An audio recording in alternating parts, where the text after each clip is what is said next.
All right, Jake, let's talk about you. Obviously, last time we saw you competing, incredible performance, beat an absolute legend in Nate Diaz. Where are you now? Obviously, you've got a couple of options. There, Tommy, I assume, is on the table. Rematch with Nate. As we sit here and talk right now, beginning of September, where are you, Jake, and where does it look like you go for your next fight? Yeah, we're at the drawing board right now. Nate Diaz ducked the $10 million offer.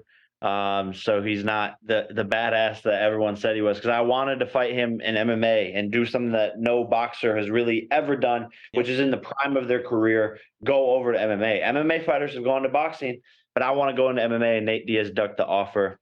So And we're at the drawing yeah, board. didn't and he seemed to accept it in the ring after you beat him in the boxing match, didn't he? Exactly. He accepted in the ring, and then behind the scenes, we try to make it happen and push forward with it, and to no avail. So What was it's his reason? man, I don't know. With those guys, I don't know if they have reason. Like, I don't even know if they think. So, there wasn't like a transparent reason. I think it was just something that he realized there's a lot of risk for him. And if I beat him in MMA, which I just, dog walked him in the boxing ring, made it look easy. And if I beat him in MMA, I take his legendary status. Yeah. So I don't know if he was like, okay, maybe the risk of this isn't good enough for the $10 million. Wow, that's a lot of money, though. Yeah, yeah, but I mean, he's coming fresh off of a big bag with this Right. fight that we just had. So he's sitting out a bunch of money right now. He's like, oh, I'm I'm good. good. Yeah, I'm good. That's great. So, okay, so then if Nate's out, is Nate out of the, if Nate is out of the picture right now, at least, is it Tommy Fury? Is it somebody else? Where are you? Yeah, the Tommy Fury rematch is still there. I want KSI. And right now, I also am looking at professional boxers, building my record and fighting guys with the same level of experience as me, and testing myself in there like a traditional boxing route. So there's some ideas and names there on the horizon, but we're at the drawing board right now and just waiting to see what's going to happen next. Yeah, how will you handle that, Jake? Because that's what I've always said to people. When people say, "Hey, Jake should fight a boxer," but I said, you've never heard of the first 20 guys that Canelo or Floyd or any other big famous boxer out there fought. So, what do you do when you're fighting somebody who doesn't have near the name recognition of you, and you essentially need to carry the card and promote it all by yourself?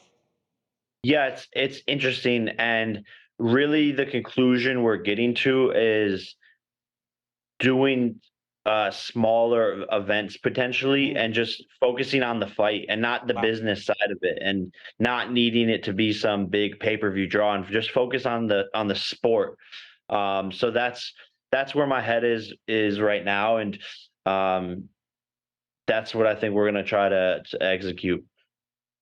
Jake, I know everyone's asking you about this. What do you think is this stuff with Dillon and your brother? Is you're a master promoter? Has he gone too far with some of the stuff he said, or is it like all is fair in the fight game?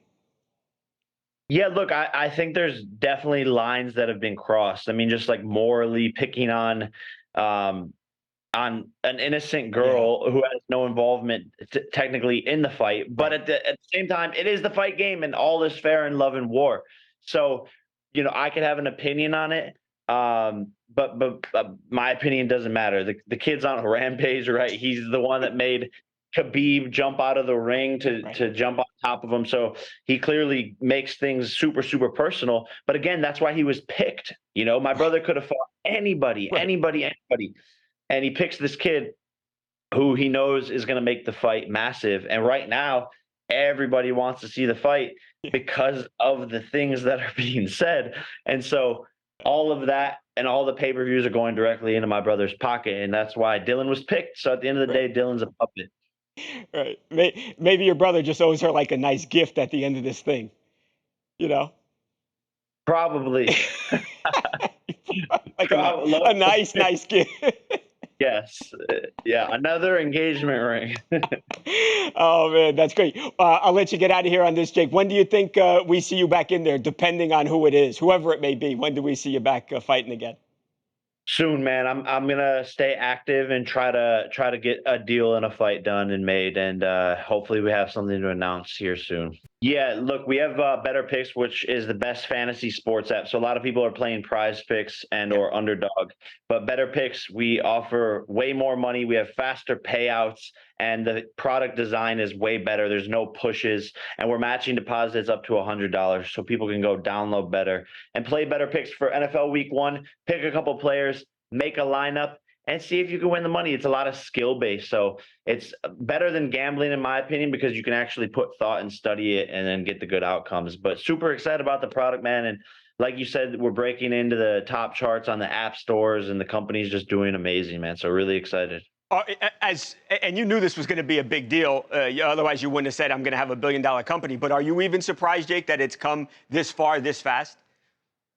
Yes and no. Yes and no. It's definitely exceeding my expectations, and we're growing. We're up to 88 employees, and everyone's Wow. just working nonstop. And people are really loving the community and the content that we make behind the scenes. So it's really exceeded my expectations. But at the same time, when you work hard and you're really passionate about something, I love this product. I love this team. Our CEO is amazing. We started this together, literally him and I on a beach with this idea, and just made it come to life. So it's really cool, man. And I think everyone else, our goal is to make the product the best in the space, and I think the fans are the ones who are really going to win here. And this is only getting started, right? As far as fantasy goes, as far as straight betting goes, right? Still not, what's it, legal in like half the states now. Obviously, eventually going to be legal everywhere. I mean, it feels like this entire industry is just going to get even bigger than it already is.